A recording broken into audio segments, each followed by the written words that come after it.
All right, Chemistry 3102. This is experiment 3.5b. Separations based on acidity and basicity, the microscale separation of benzoic acid, transtylbene, and 3-amino-acetophenone. Benzoic acid, as you probably imagined, is an acid. 3-amino-acetophenone, that is your basic compound, so it is a base.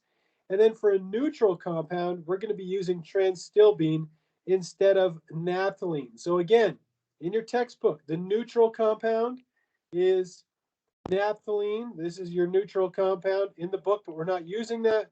We're using transtylbene instead. All right. So what are we doing? We're going to be doing our first extraction. Very important technique in organic chemistry. So essentially what's going to happen when you step into the lab is that you're going to combine a neutral compound, okay, which is your transtylbene, with an acidic compound, which is benzoic acid. And then you're also going to combine those with a basic compound, which is 3-amino-acetophenone. So you take about 65 milligrams of each one of these, you mix them all together, and you dissolve all of them in methylene chloride. Methylene chloride is the same thing as dichloromethane. Methane. Okay? One is a systematic name and the other one is a common name. So methylene chloride and dichloromethane are synonymous. They mean the exact same thing. CH2Cl2. So you're going to dissolve all those compounds in methylene chloride. And then what you're going to do is you're going to end up separating those three compounds based off of their acid and base properties using extraction techniques. You're going to isolate each product by filtration. You're going to, isolate two products by filtration and one of them by evaporation. And then how are you going to know that you were able to isolate the neutral, the acidic, and the basic compound? Is that you're going to characterize them by melting points. You're just going to take a quick melting point to be 100% sure that you separated the benzoic acid from the transtylbene and the 3-amino-acetophenone. So that's the whole concept right there. You mix three compounds and you separate them. Take their melting points, and that's it. Sounds really simple. It absolutely sounds very simple. So how do we actually separate those compounds? How would we actually, take the benzoic acid and separate it from the 3-amino-acetophenone and separate both of those from the transtylbene? Well, as I told you, we're going to exploit the acid and base properties of each one of the compounds. And for two of those compounds, namely the acid and base, we're going to convert them into their ionic form. Now, what do we know about ionic compounds? Ionic compounds are going to be soluble in water. They're going to solubilize in the aqueous layer or the water layer. Aqueous just simply means water layer. And then anything that's not in its ionic form is going to remain in the organic phase. And that is a really effective way to separate compounds. And so we have to understand the relative acidity and basicity of the compounds. Now, you should know from the lecture course that stronger acids and base react to produce weaker conjugates, right? Say, for example, if you have a strong acid like HCl, its conjugate base, chloride, is a weak base. Whereas if you have, let's say, a weaker acid, like let's say you have, I don't know, let's pick a weak acid. We'll pick nitrous acid. So nitrous acid is a weak acid. Its conjugate base, the nitrite ion, would be a stronger base than a chloride, right? Because it's the conjugate of a weaker base. You should also know how to calculate pKa from the Ka of an acid. So that kind of goes back to your general chemistry too, but it's something you might want to think about along the way. Let's get into the acid-base chemistry. So let's do a quick review on what an acid is. So based on the Bronsted-Lowry definition, an acid is a proton donor, a proton being a hydrogen ion. So if we take an acid and we put it in water, we end up with a conjugate base and a conjugate acid. And you should be able to label those, right? You should be able to label acid. Water here is behaving as a base. This is our conjugate base, and this is our conjugate acid. What are some examples of acids that we might encounter? Some organic acids, things like benzoic acid, which is, of course, what we're going to be using as our acid in this class. In this lab, we have methyl sulfonic acid, which is another type of organic acid, and also acetic acid. So carboxylic acids, methyl sulfonic acid is stronger than the two carboxylic acids, but that's neither here nor there right now. But all of these acids are proton donors. Going back to the Bronsted-Lowry definition of what a base is. A base is a proton acceptor. So it's something that's going to accept an H plus ion. So we take our base. If we put that base in water, which is going to behave as an acid, we're going to end up with a conjugate acid. And here we'd end up with our conjugate base. All right, and here are some examples of acids that we can encounter in the lab. We're going to be using an amine as our base.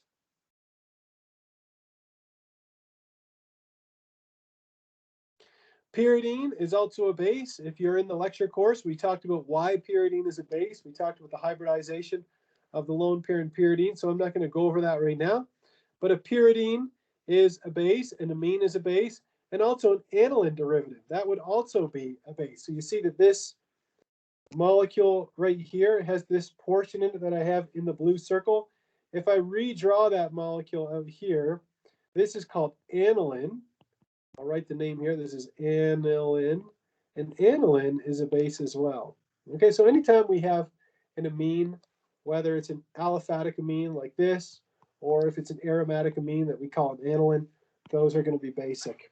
All right, so acids and bases. Acid, proton donor, base, proton acceptor. How would we manipulate an acid so as to render it water soluble? Let's say, for example, we have a carboxylic acid that is insoluble in water. Let's say it's soluble in an organic solvent, but it is not soluble in water.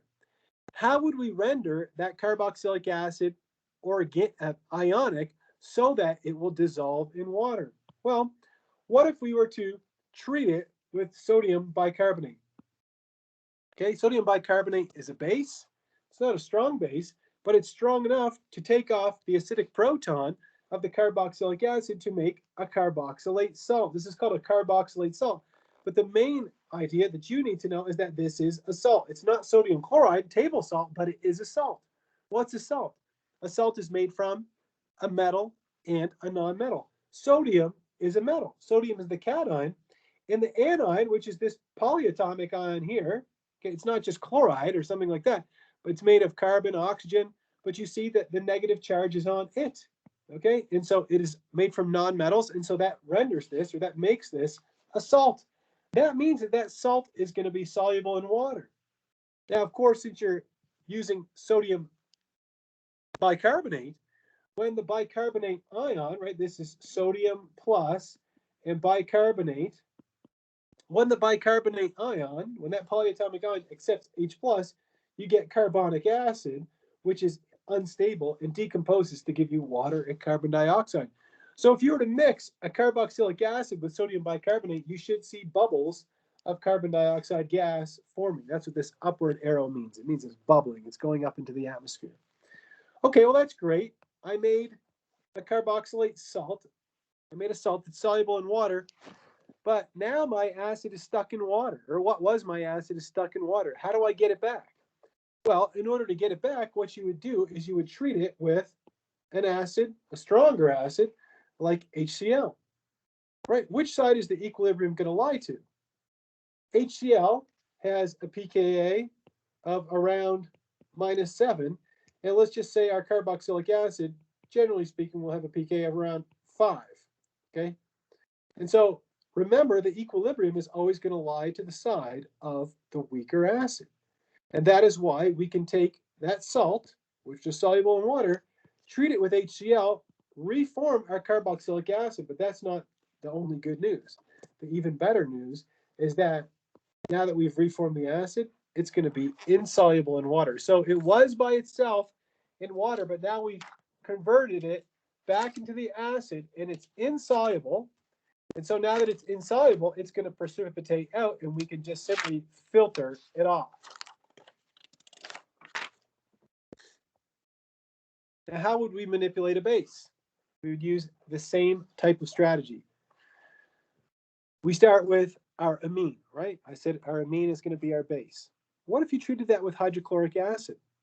Well, you're going to end up forming an ammonium ion, right? This is some kind of ammonium chloride here, but we're forming an ammonium ion. And if we evaluate the relative pKa's, we see the pK of HCl is, just say it's -7. Well, the pKa of an ammonium ion is, it can range, but we'll say it's around 10. Okay, it's going to be in that neighborhood of around 10. Which one of these is the weaker acid? Remember, the higher the pKa, the weaker the acid. And so that is why we can take this base, which is insoluble in water, treat it with a strong acid like HCl, and make a salt that is going to be soluble in water. Now that we've made the base into a salt that's soluble in water, that's great, but how would we get our base back? You're not trying to isolate a salt. You're trying to isolate an actual base itself. So how would you do that? You would take the salt, treat it with a stronger base, like sodium hydroxide, okay? And then it's going to reform your amine.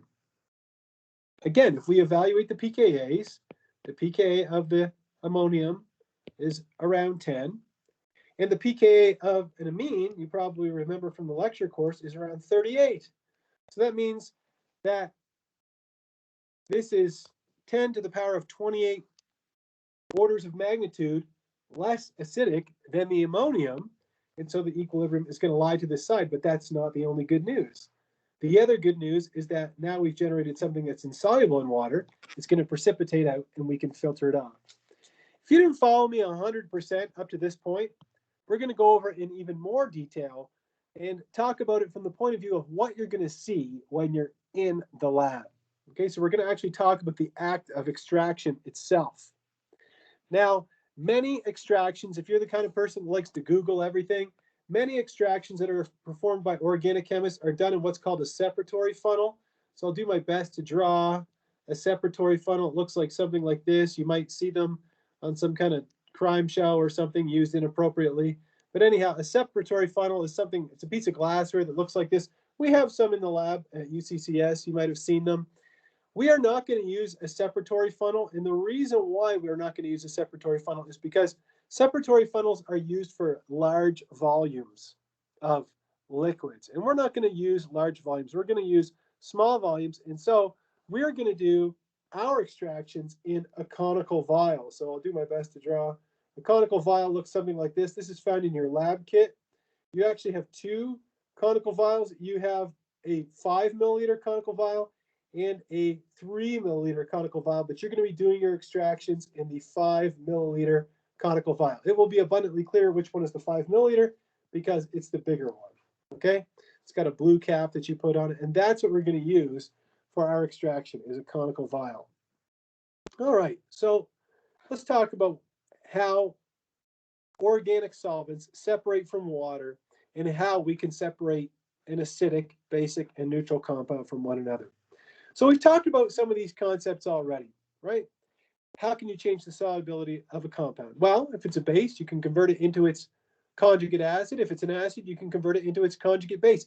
Either way, you're taking a compound that is non-ionic, an organic compound, and what you're going to do is you're going to convert it into an ionic form. And then what's going to happen? You're going to take that organic compound that was soluble in an organic solvent, you're going to treat it so that it becomes ionic. What's going to happen then? It's not going to be dissolved in the organic solvent. Now it's going to go into the aqueous phase, or the water layer, which I sometimes refer to it as. So again, just by taking advantage of the acid and basic properties of a compound, you can take advantage of those and find a way to separate compounds. So let's get into it. Acids and bases, because that's what we're really concerned with. How do we separate an acid, a base, and a neutral compound from one another? All right. Now, we've already gone over this. I said, and this is just kind of me rehashing it, when you take a carboxylic acid, you treat it with a base, you can form a carboxylate salt. When you take a base, like an amine, okay, and you treat it with an acid, you can make its conjugate acid, which is going to be an ammonium ion, which is going to be water soluble. So we've gone over that already. So let's talk about acids in even more detail. Now, I know there's a lot of text on here, but just follow me, and I'm going to try to paraphrase everything on here. Okay? So again, how do we take those carboxylic acids, like our benzoic acid, and convert it into a water-soluble form? All we're going to do is we're going to take that carboxylic acid, we're going to treat it with a base, and we end up with a salt. Okay? Now here they've drawn the carboxylate, and they've separated it from the sodium ion, but it's still a salt, is what you get. The whole point, if you're like, what are you talking about, Mr. Dion? What's your point? My point is nothing more than this. You're taking a carboxylic acid, and you're converting it into a carboxylate, which is going to be soluble in water.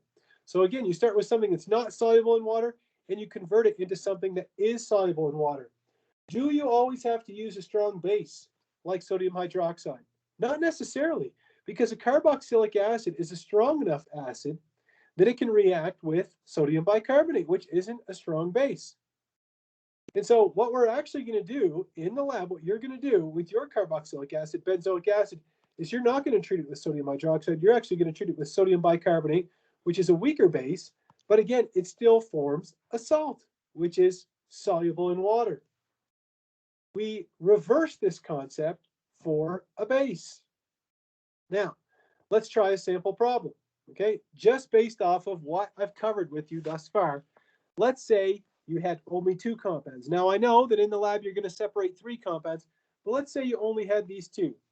Benzoic acid, which is an acid, obviously, and transstilbene, which is, oh, I guess it's written on there, which is a neutral. So we have a neutral compound and an acidic compound. You take those 2 organic compounds. They are both soluble in methylene chloride, again, which is the same thing as dichloromethane. Okay? You dissolve them in the dichloromethane.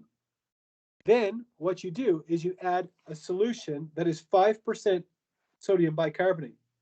Right? That's only going to react with the carboxylic acid, isn't it? But what's it going to do is it's going to do a reaction. It's going to pull the proton off of the carboxylic acid to make a carboxylate salt. So where's that carboxylate salt going to go?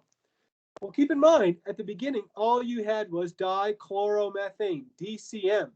But now you've got your dichloromethane down here, and you've got your H2O layer on the top, right? That's why I color-coded it blue here. It's because the water layer is on the top. Now, something that's kind of an anomaly with respect to dichloromethane or methylene chloride, whatever you want to call it, is that its density is higher than that of water, right?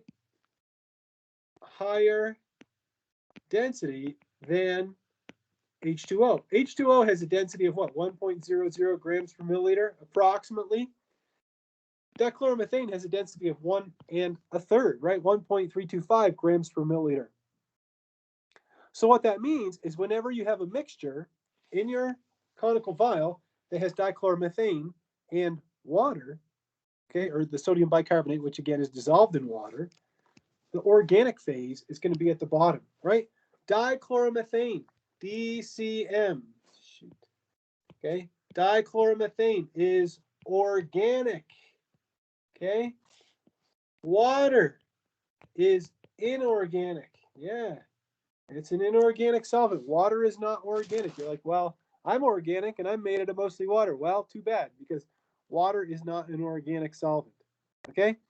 Now, if you go into the book and you look at all kinds of different solvents that Dr. Schaafstal placed in there as examples of solvents that are good for extraction, most organic solvents that are used for extraction are actually less dense than water. Okay? Most of them are. Okay? But dichloromethane is not. Now, you might be wondering, well, if most of them are and dichloromethane isn't, why are we using dichloromethane? Well, there's some good reasons for that. But one of the best reasons is that dichloromethane has a low boiling point, which makes it easy to evaporate. It's also non-flammable, which is nice when you're working with students. Okay, let's give me a thumbs up if you follow me thus far. I want to see if my students are with me thus far, just a little. And right now we're just talking kind of more about carboxylic acids, how we would separate an acid and a neutral compound. Cool, cool, good. Because you got to understand the theory before you step into the lab and you start slinging, chemicals around and getting conical vials out. You don't want to get mixed up. Before we move on to the bases, let me just tell you one quick aside. When you're a lecturer, all kinds of different things pop into your mind when you're talking to your students. And let me just tell you one quick word of advice. Don't throw anything out, okay? Don't throw anything into a waste container until you're 100% sure you should, okay? I worked with a guy up in Boulder when I first immigrated to the States, and we shared a lab on Walnut Street in Boulder, me and this other guy. And one day I'd been in the office and I was, working on something, and I came back to the lab and we had this big waste container between the two fume hoods that we used, and he was pouring the waste container out into a round bottom flask, and he was evaporating the solvent off. And I was like, what are you doing? Why are you messing around with waste? That's trash. Why are you? And he said, well, the reason I'm messing around with the trash is because I poured my desired product into the trash. So, just kind of a word to the wise, don't throw anything out until you're 100% sure you should. Okay, anyhow, it's kind of a funny story there. It's funny because it didn't happen to me, right? Anyhow, let's talk about bases, right? The kind of bases that we're going to be concerned with are amines or aniline derivatives. How do we convert them into a salt? Well, we talk about that. We treat them with an acid like HCl.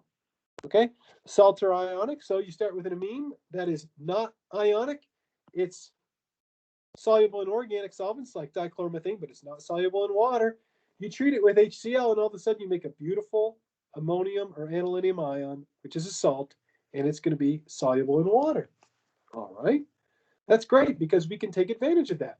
Here's an example. Let's say you wanted to separate transstilbene and 3-aminoacetophenone. This is our compound that we're going to use in the lab, right? It is a derivative, what we call a derivative of aniline. All right, remember I told you that this compound is aniline. Okay, this is aniline. If you protonate that, so if you add an extra proton, this is called an anilinium.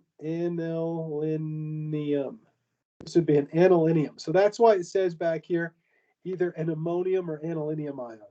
I made sure to put anilinium in here because we're not using an ammonium ion, we're using an anilinium ion, which is analogous, right?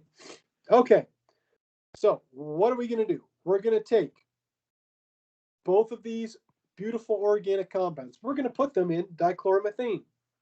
Here we go. They're both soluble in dichloromethane. No big deal. Okay, you have a clear, colorless solution at this point, nothing special. But then what you're going to do, you're going to treat this with 3 molar HCl. And then what's going to happen?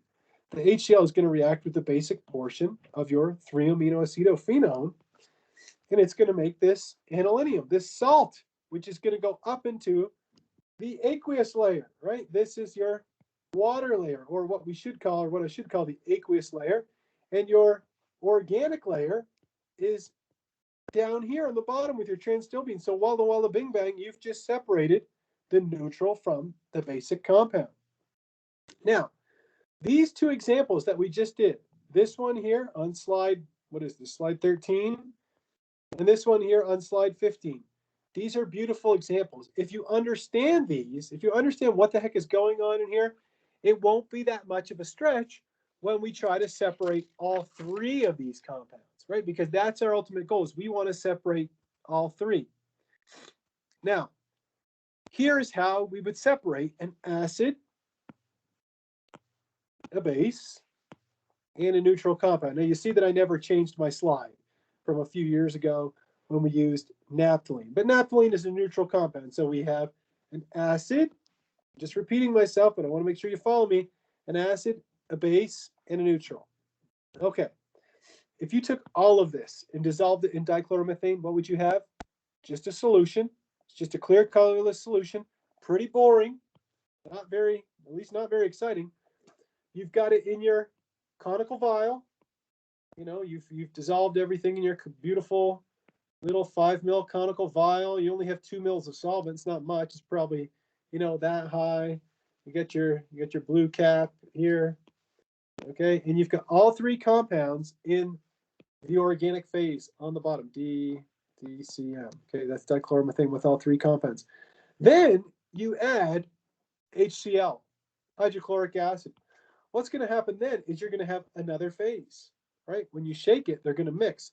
But when you let them stand, you're going to have a second phase, and this is going to be the aqueous phase. What's going to be pulled up into that aqueous phase is going to be the salt of the amine. All right? It's missing a proton. There's a mistake in the structure, isn't there? There should be a third proton here. There we go. Now it's fixed. Okay? So now you've separated the acid and the neutral compound from the basic compound. So what you do at this point is you take your Pasteur pipette. This is your Pasteur pipette, okay? You poke it down here. Here's your pipette bulb. Okay, there's your pipette bulb. I can even color code that for you. And then you're going to withdraw the bottom phase, right? The reason why you pull out the bottom phase and not the top is because it is a conical vial. It is designed to have that little point down at the bottom so that you can reach the pipette in there and get every little last bit out. Okay, so you're going to pull out the organic phase, and now you've got the aqueous phase by itself left over. Well, what are you going to do with that organic phase? Now your organic phase only has these two in it. Well, you put it back into the conical vial after you've poured out the aqueous phase, of course, and you're going to wash that or treat that with sodium hydroxide or sodium bicarbonate. I would rather use bicarbonate because it's strong enough to deprotonate a carboxylic acid. Then you have the exact same scenario over again. But now in your aqueous phase, you've got the carboxylate salt. And then left over the dichloromethane, all you've got is the naphthalene.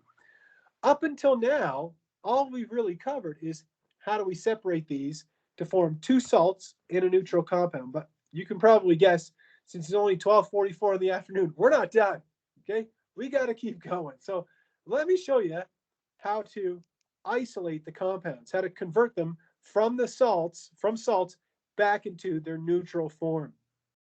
All right. Again, this is me just repeating myself. You can tell I love to do that. I have my aniline. Okay, again, I'm missing a proton here. I don't know what happened there. But we have our salt of our amine. We have the salt of our carboxylic acid and our neutral compound. Now, again, you're not going to use naphthalene. You'll use transtylbene, but the same rationale applies. Okay? So what are we going to do? We need to convert these two compounds back to their neutral form. And we're going to isolate this guy from the organic phase somehow. And in fact, the technique that you're going to use for these two, you can probably guess, is going to be a little different than what you do from this one. So let's go over each one of these one at a time and see how the heck you're going to isolate these compounds. Okay, let's start with the base. How do you recover your 3-amino acetophenol? Well, you had already converted it to an aniline ion, right? You converted it to this ionic compound. So what you're going to do is you're going to change the pH of its solution, right? When you treated it with hydrochloric acid, you made it really acidic, right? If you check it with pH paper, you're going to see that the solution of the aniline ion, which again is water soluble, it's a salt, but you're going to see that it's acidic because it's got lots of HCl in there. So what you're going to do is you're going to treat it with a base, okay? That process is what we call basification. And what we do is we carefully add sodium hydroxide to this acidic solution here until it becomes basic. Now, what's it going to do when it becomes basic? The base is going to react with the aniline ion and convert it back to its neutral form. Haha, that's great because the neutral form isn't soluble in water, isn't it? And it's going to form a precipitate that you can filter off. How will you know when you've added enough sodium hydroxide? Notice I'm not telling you, oh, add 5 mils of this, add 2 mils of this. I'm just telling you, do it, okay? Well, you're going to keep checking the pH until it's basic, okay? And we're going to talk more about what pH you would want to reach in order to completely precipitate all of that base in its neutral form. Give me a thumbs up if you follow me on that. Stop me if you have a question, because if you understand that concept, isolating the acid isn't much of a stretch from this, I wouldn't say. And isolating the neutral is something a little different, It's not out in left field. Okay, good. So of course, and we're going to talk about this too, but once you get to this point and you've got to precipitate, then you would just take it and you would filter. right? Filter using, you know, your Hirsch funnel and the trap that all of you used when you did the recrystallization. Same Hirsch funnel, same trap, same setup, same 3-fingered clamp, same cutting out the filter paper using the little cork and a pair of scissors that you always did, okay? So now let's talk about the acid. What would you do with that? How are you going to recover the acid? Well, you're starting it with a carboxylate that was in the aqueous phase, right? If you check the pH of that carboxylate, it should be basic, right? Because you treated it with sodium bicarbonate. So what you're going to do is you're going to acidify. You're going to be doing the process called acidification. Carefully add concentrate or hydrochloric acid. It's not going to be concentrated, but we'll have hydrochloric acid in the lab. You're going to add that, and what's that going to do? It's going to react with the carboxylate to reform the carboxylic acid. That's not the only good news, my friend. The better news is that the carboxylic acid isn't soluble in water. Okay, so it's going to precipitate out. What can you do? You filter it off, right? It's beautiful. Now, when you're doing this acidification process, in my pictures here, it looks like it's being done in an Erlenmeyer flask. However, you're going to do this process in a beaker. Okay, I don't know if I had it written on the last side. Did I have it done? Anyhow, you're going to do these processes in a beaker. All right, there we go. So now we've isolated our base, got our base back. We build our base back better, right? And we produce the acid as well. Well, you might be like, well, Mr. Dion, you kind of skipped the part. Where's the part about the neutral? I'm going to talk about that in a second. Now, if you really want to get down into the nitty gritty and you want to be sure that you understand how to isolate that neutral compound, what I need you to do before coming into lab, I didn't just type this out because it felt good on my fingers when I pressed the keyboard. You need to read Technique I, which deals with extraction and drying, okay? Because so far we haven't talked about drying, and this is one of the banes of the organic chemist or the student, the budding organic chemist existence, is drying organic solvents, and we'll talk about that. Okay, so you need to dry the solvent using sodium sulfate, and again, we'll talk about that a little bit more. Make sure you go through all the theory and read all of experiment 3.5b. It's not a lot of reading, my friends. It won't take you long, but I promise you that any student who reads this is going to be much better prepared for this lab than somebody who doesn't. So in your lab notebook, what do you need to put in there? You need to have a table of reagents. Same as always, you want to put the names of the compounds. You want to have compounds and solvents and solutions that we're going to use. Their structures, formulas, molecular weights, melting points and boiling points where applicable. I want you to put the polarity, the relative polarity for benzoic acid, transtylbene, and 3-amino acetophenone. Density and polarity for methylene chloride. So you're going to have those 3 compounds in there. You're going to have HCl, sodium hydroxide, sodium bicarbonate, methylene chloride. Those are all going into your table of reagents. And of course, include the UCCS chemical list that I have posted on Canvas as your source. I like it when my students make a separate table for safety. Now, again, here are your compounds. These are the structures of the 3 compounds. The transtylbene, you might recognize transtylbene and benzoic acid from the recrystallization lab. I'm sure that a lot of you had one of those compounds, transtylbene or benzoic acid for the recrystallization. We have 3-amino acetophenone, which is our basic compound, and benzoic acid, which is our acidic compound. Notice what they all have in common, right? They're all insoluble in water. They're all soluble in organic solvents, right? Okay. They're all covalent compounds. So they have a lot in common, but they also have some properties that make them different enough that enables us to separate them by extraction.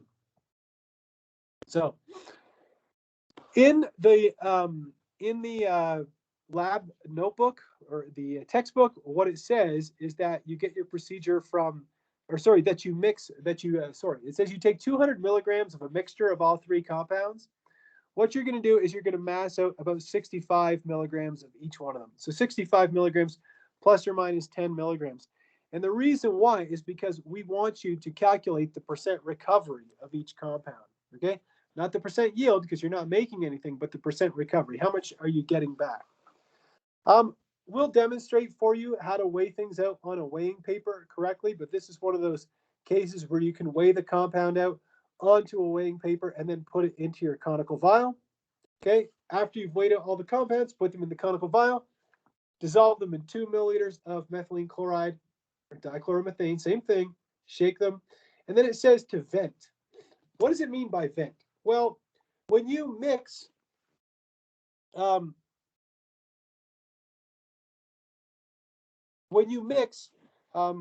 organic solvent with these compounds, what it's going to do is it's going to create a little bit of an exotherm. It's going to generate a little bit of heat. And so what you want to do is while you're shaking it, you want to stop shaking it and open up the cap slightly. Let it open just a little bit to let the reaction breathe. And if there's any excess buildup of pressure in there, when you open it up, it lets that pressure out. Next, what you're going to do is you're going to add 5% sodium bicarbonate. What's that going to react with? It's going to react with the acid to make a salt. Okay? Remember to shake well, be efficient in your shaking. Oftentimes students don't get good recoveries, and that's because of poor shaking. You separate the organic layer from the aqueous layer.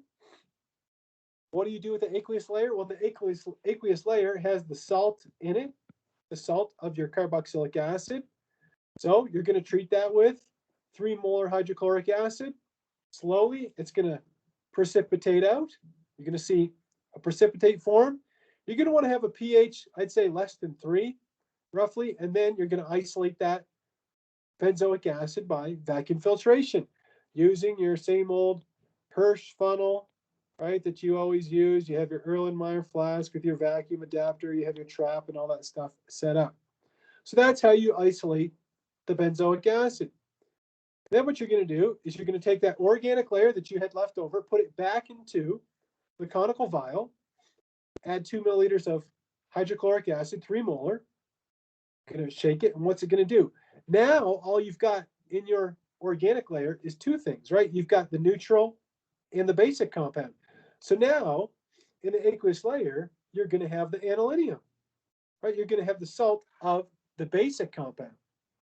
And so what you're going to do then is you're going to take that and you're going to separate it from the organic phase.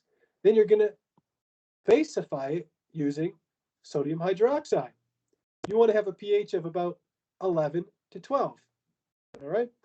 Then once you've basified it with sodium hydroxide, it's going to form, it's going to precipitate out, and then you're going to be able to isolate that by vacuum filtration as well. So the organic layer, after you've treated it with HCl, you have the aniline in the aqueous layer, or sorry, the organic layer. I'm getting ahead, or I'm getting behind myself. So the organic layer, after you've done the treatment with HCl, what product is left in the organic layer, right? All you've got left at this point is trans-stilbene. Nothing else, just the neutral compound. So how are you going to isolate this compound?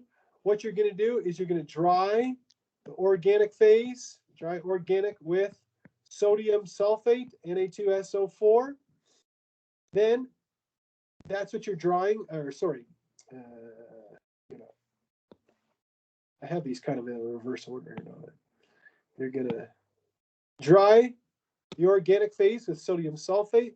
Then you remove the sodium sulfate, or remove the organic phase from the sodium sulfate by decanting it, and then you evaporate the organic solvent off, the dichloromethane off, in a small beaker, using a boiling stick, of course. Now it says, how do you know that the product is dry? So when you are evaporating off the dichloromethane, and so if you're wondering what the heck is going on in the very last step, what you're going to do is you're going to dry your organic phase with sodium sulfate, because the sodium sulfate is going to absorb any water that's left over in the organic phase. Even though dichloromethane and water are immiscible, they're going to form 2 layers. Some of the water is going to go into the dichloromethane. And so when you add sodium sulfate, what that does is it's going to form a hydrate. Remember hydrates from general chemistry? So it's going to absorb the water, and then you can decant the organic phase off of the wet sodium sulfate. All right. Then you're going to concentrate it. You're going to remove the dichloromethane by evaporation. How do you know when the product is dry? Well, you make a guess at it at first. I would weigh the beaker before I start drying. And then once I think it's dry, I'd take a mass of it. I'd put it back on the hot plate for a few more seconds to try to evaporate more solvent. If the mass remains constant, then you know that all the solvent's gone. If the mass is decreasing, then you know that you have more to remove.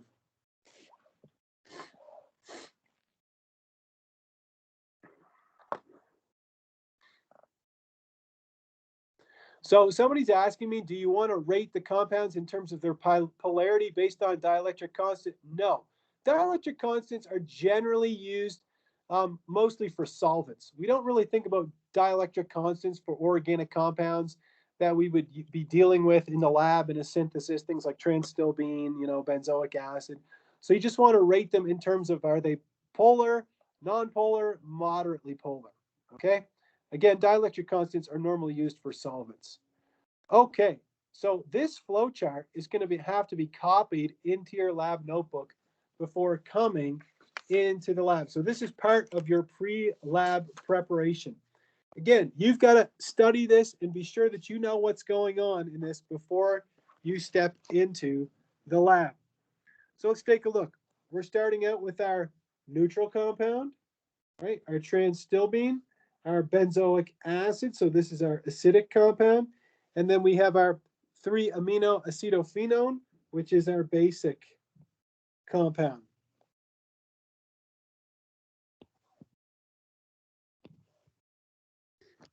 Okay. So in the first step, you're going to dissolve everything in dichloromethane.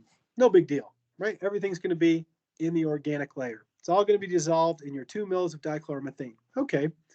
Then what you do is you're going to treat everything with sodium bicarbonate. So we're going to have something in the organic layer, and we're going to have something in the aqueous layer. What I'd like you guys to tell me is what's going to be in the aqueous layer. Could anybody tell me what's going to be in the aqueous layer?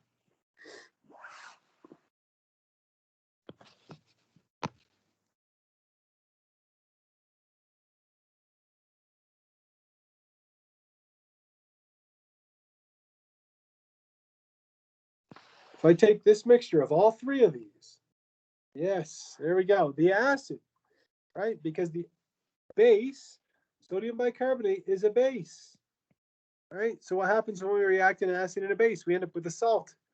So in the aqueous layer, we're going to end up with the carboxylate salt. So let's draw that out. We end up with this guy. So this is called sodium benzoate. Okay. This is ionic and therefore it's water soluble. Right? What's going to be left over in my organic layer? I'm going to have my transstilbene is going to be in there.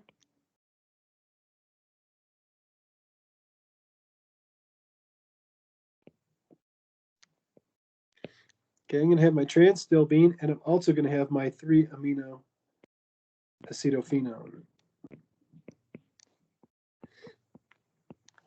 All right, there we go. Well, before we figure out what to do with the organic layer, let's talk more about our aqueous layer.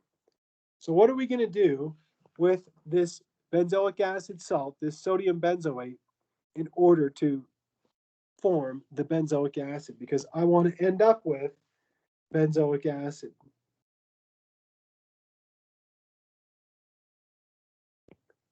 Could anybody tell me what I'm going to put here? That's right. I'm going to add hydrochloric acid. So we have 3 molar hydrochloric acid.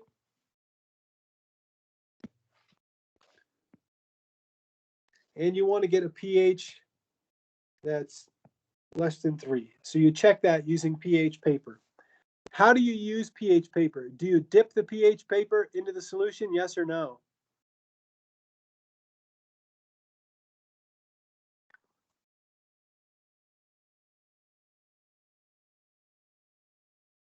No. Thanks, Byron. No, you take a glass stirring rod and you dip it in, and then you touch the tip of the glass stirring rod to the pH paper. So at this point, you're going to take the solid. It's going to be a white solid. Okay. You're going to vacuum filter using your Hirsch funnel. Okay. And then you're going to let it dry. And then you're going to take a melting point on it. And remember to report a range. Okay. And you're also going to mass it, right? Because you want to know what the percent recovery is. All right. Let's say you started out with, I don't know, 65 milligrams exactly of the acid. And let's say you ended up with, I don't know, 50 milligrams, right? Then your percent recovery would be 50 milligrams over 65 multiplied by 100%. So you'd have 50 divided by 65 times 100, which would give you 77% recovery. Okay, that's just an example calculation. Okay, just an example. Okay, so there we go. Now, obviously, you'll only have one Hirsch funnel in your drawer, so you're gonna have to clean it after you've isolated the first compound. Okay, so let's go back to our organic layer. I've got my neutral compound and my basic compound. Can anybody tell me what I'm going to put in here in order to separate these two compounds, in order to convert one of these compounds into something ionic?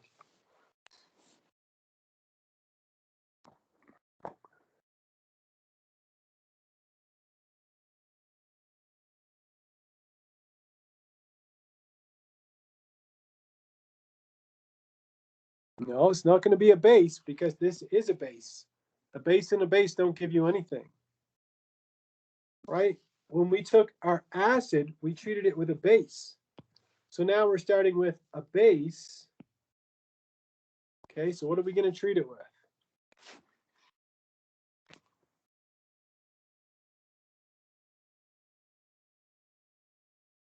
Acid. Okay, just to prove that I'm not crazy, let's go back. So this is what we were doing here. Okay, we started it with a base, we treated it with an acid, and it makes a salt. Let's go back here again. Okay, so if we treat this mixture with an acid, you're going to treat it with 3 molar hydrochloric acid. You're going to use 2.0 milliliters of it. What's going to be in the organic layer? Could anybody tell me?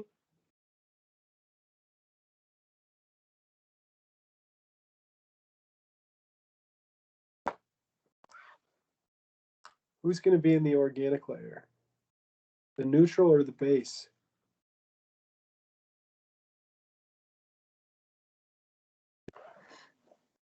Yeah, the neutral. All right, so my trans-stilbene is going to be in here. Okay, I like that. And now I'm going to have my anilinium ion. And not NH2, but NH3 plus and Cl minus. Okay, so that's my salt. So this is in dichloromethane. Right, this is in water. Okay, so let's talk about how we would isolate the base. What are we going to treat the base with, or the conjugate acid of our base with, in order to regenerate our desired product?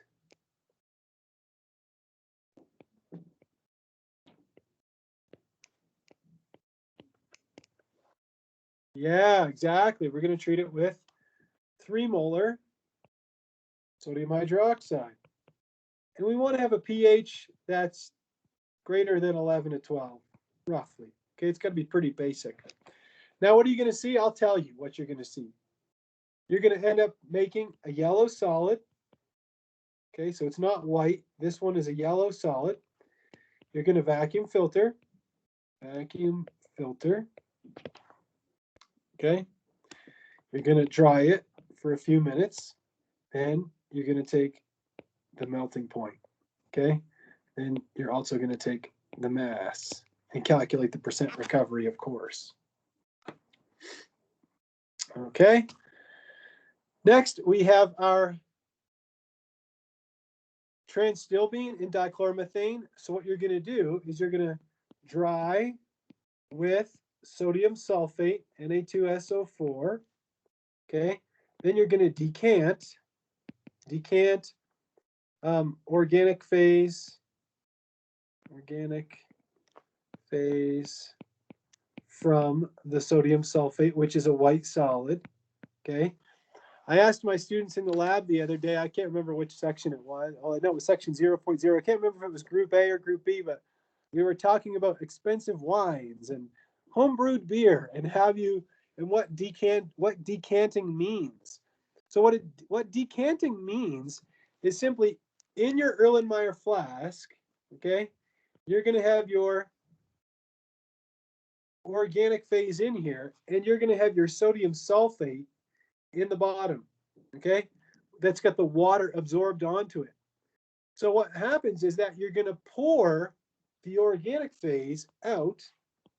You're going to pour the organic phase out, but you want to pour it slowly in such a way that you leave the solid behind. That's what decanting is.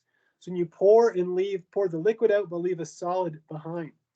That's decanting. Okay? Then to remove the dichloromethane, you're simply going to heat. Okay? You put it on the hot plate and you evaporate it off. So heat. So remember to set the hot plate to 1.5 times the boiling point of your dichloromethane. Remember to have a boiling stick. You don't just start heating liquids on the hot plate in organic chemistry. And then once it's dry, you should have your transstilbene. Okay. So there you go. There's your transstilbene. You want to heat until you have a constant mass.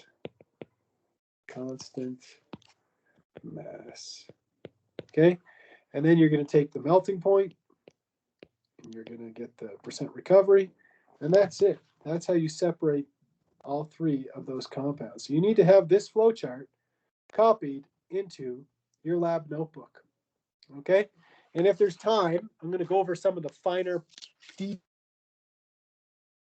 everything. So let's kind of go over this. Whenever you're adding a solvent or a solution, always go with 2 milliliters at a time, whether it's dichloromethane, sodium bicarbonate, or HCl. Remember, when you're reforming the compounds, that means when it says reforming the compounds, it means the acid and the base. Do it in a beaker, okay? If you try to do it in the conical vial, you're going to end up losing product. It just doesn't work well. When you're drying the organic layer with sodium sulfate, so the organic layer, remember that's dichloromethane, do it in a 25 milliliter Erlenmeyer and transfer it to a tared beaker with a boiling chip. I'm not a fan of boiling chip. I like boiling sticks myself. For evaporation, you can use a boiling chip if you really want to, if Mr. Mayer has them out. And there you go. When you're adding base or acid to basify, to do the basification or acidification, it says add 2 milliliters, then check with pH paper. Okay, so don't add like a ton and then check it. Just you can add 2 mils and check it. If you need a little more, add a few more drops. You'll find that you don't have to be crazy with it or anything. And again, when you're isolating your benzoic acid, you want to have the pH a little less than 3 maybe. And when you want to isolate the 3-amino acidiphenone, basify it until it's about 11, 12. And again, if you put too much, it's not a big deal. Okay, this is one of those cases where if you take too much, it's not the end of the world. Okay, not at all. Remember to record the masses of each compound before you weigh them or before you dissolve them in dichloromethane. Keep track of the volumes of everything that you add. Make sure you have the dry beakers masses before you evaporate. What else? Again, I told you that it's dry when you have a constant mass. Leave the solids under the vacuum for 10 to 15 minutes. That was exactly what we did in the recrystallization lab. Let it sit there for a while. Make sure you get a lot of the water out. Now, this is an artifact from a previous semester. This is pre-COVID-19. Okay, back when I told my students, just wait 2 days and then come back. Well, I don't expect any of you to come back in 48 hours to do anything on campus, okay? That would be just insane. Okay, you're coming to lab, that's enough. So ask your instructor about the melting point. We're going to try to get the melting points, and I think that we should be able to get decent melting points if we just let the things dry or let the compounds dry, and at the very end we take melting points. I bet you it's going to be okay, even if we don't wait that long.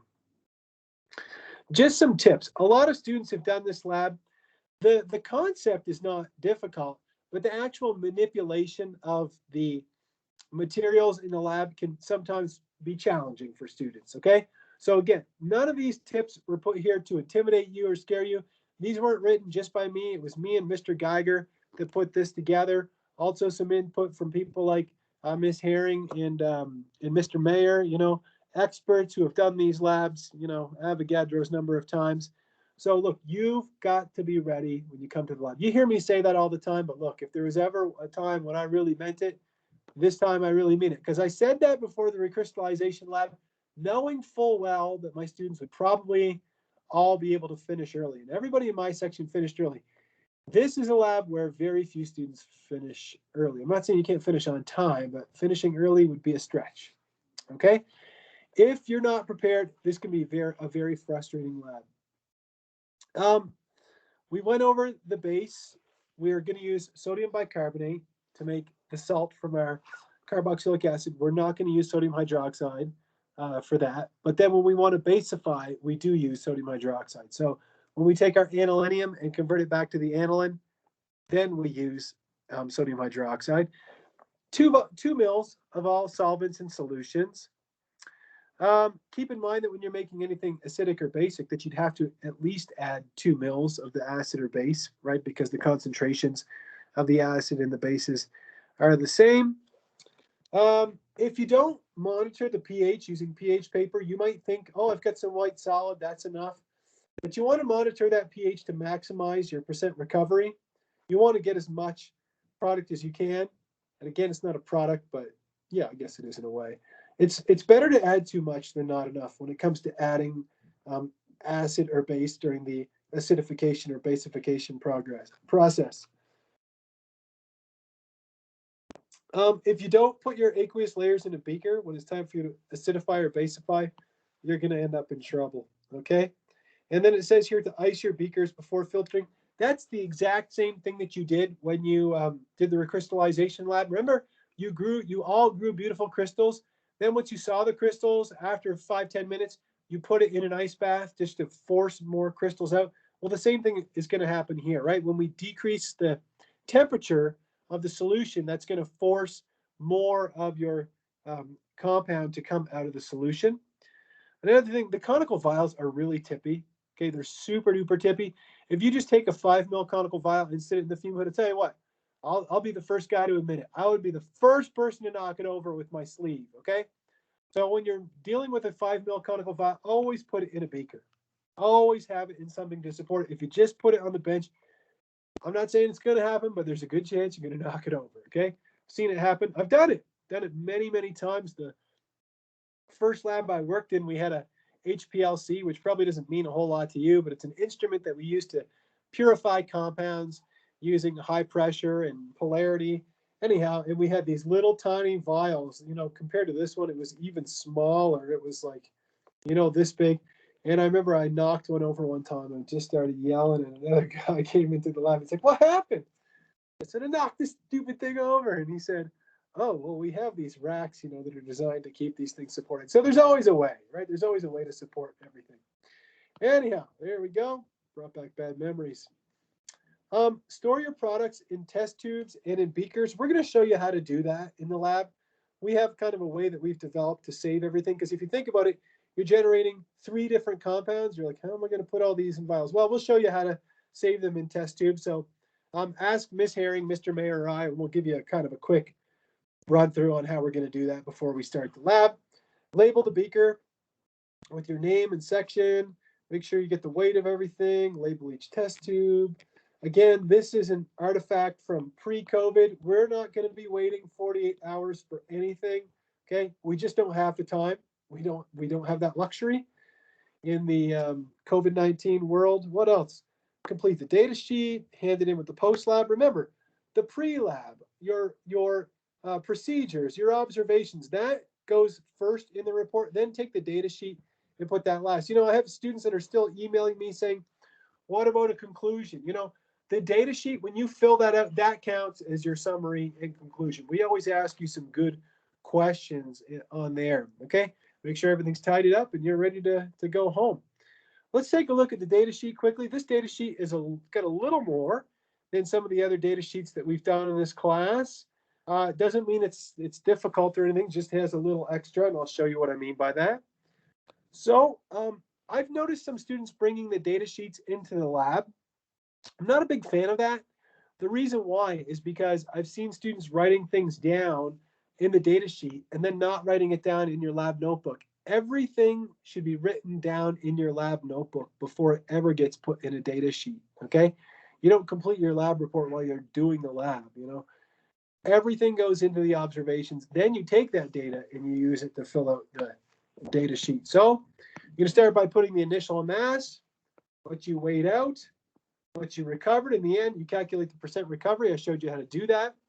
Here's the literature melting point. You're going to record your range, where it started and where it ended.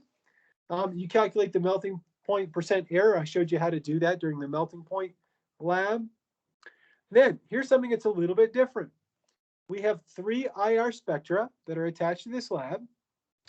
These IRs are the infrared spectra for benzoic acid, so a carboxylic acid, transtilbene, an alkene, and 3 aminoacetophenone. Now, benzoic acid and acetophenone both have an aromatic ring, but benzoic acid has a carboxylic acid in it, right? And 3-aminoacetophenone is a primary amine. So I don't think it's that much of a stretch to differentiate between these 3 compounds. So if you're wondering, why, Mr. Dion, are you giving me these 3 IR spectra? Here's the reason. Historically, and this is years ago, this is even before I started at UCCS, we used to get the students to run an infrared spectrum on all 3 of the compounds. What we found is that, or what they found is that put too much of a burden on the infrared spectrometer, which is you know, you can imagine a delicate and expensive instrument. And so what we've decided to do is just give you an infrared spectrum that we ran and then get you to analyze that. So make sure you annotate the spectra, okay? You circle the peaks of interest. You tell me this is an sp2 hybridized carbon-hydrogen stretch. This is an oxygen-hydrogen stretch from a carboxylic acid, right?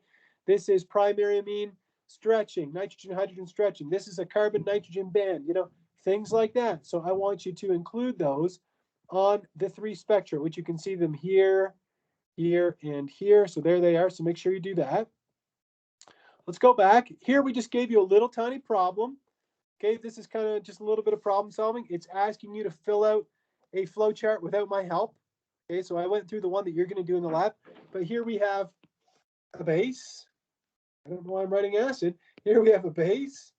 Here we have a neutral compound. And here we have an acidic compound, benzoic acid again.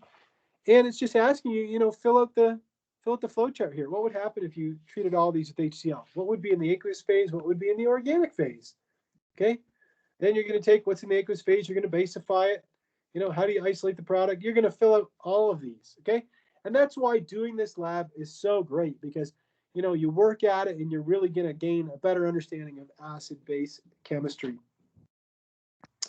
And then here it says, discuss your extraction recovery. So tell me, you know, what were your percent recoveries for each compound? Are they high? Are they low? And if they're, you know, if they're dismal, you can maybe comment on why that might be. You know, what errors would lead to, you know, the percent recoveries being low. And spilling it isn't an error. Okay, that's just screwing up. I dropped it. That's screwing up. That's not an error. Well, I've actually gone over some things with you today that would constitute as errors, you know, if you didn't do them correctly. So think about those along the way. Do not use first person. So the words I, we, he, she, Mr. Dion, Mr. Mayor, you know, Miss Herring, these should be left out. You know, Chancellor Reddy shouldn't come in here, okay? It's just going to be, you know, written in the third person.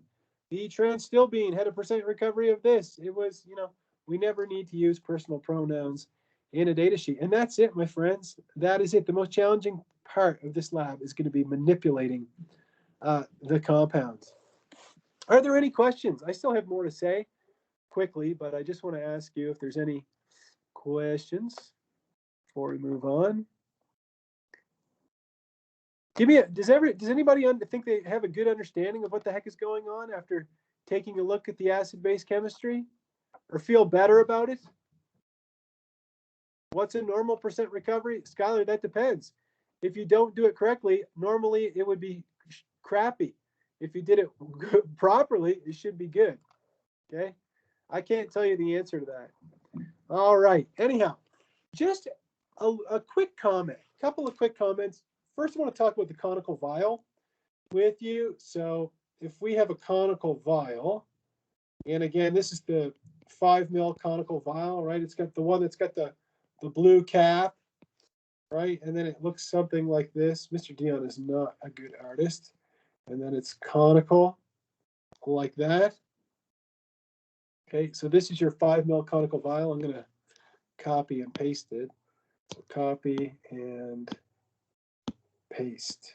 Okay. Paste another one too. Come on. Come on. There we go. Okay. So when you have your conical vial and you've got your organic phase and your aqueous phase. So you can see the two layers, right? This is the partition between the two layers. Now remember, dichloromethane is organic. It's going to be on the bottom. And the aqueous phase, which is the water phase, is going to be on the top. You cannot remove the aqueous phase first. You always have to remove what's on the bottom first. So you have a pipette, a pasteur pipette. Okay. It's got a pipette bulb on the top. Okay. What you're going to do is you're going to take that pasteur pipette and you're going to lower it down into the conical vial so that you get it right down in the bottom of that crevice. And then you're going to withdraw the bottom phase, right? You pull it out so that once you've pulled out the organic phase, you can take the organic phase and put it into a test tube or a beaker or Erlenmeyer flask, whatever. And then all that's going to be left over inside is going to be the aqueous phase, right? The dichloromethane phase, the organic phase, again, you're going to put that in a beaker, let's say. So maybe I could draw a beaker, right, like that, okay? Then you have your DCM phase in there. Does that make sense to everybody, that is how that would be the proper technique?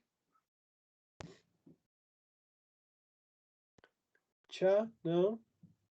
All right. So if you're a real stickler, you might be saying, well, hold on, Mr. Dion. When I lower the pipette into the conical vial like this, right, how am I going to get it right down into the bottom so that I pull every nugget, every morsel out?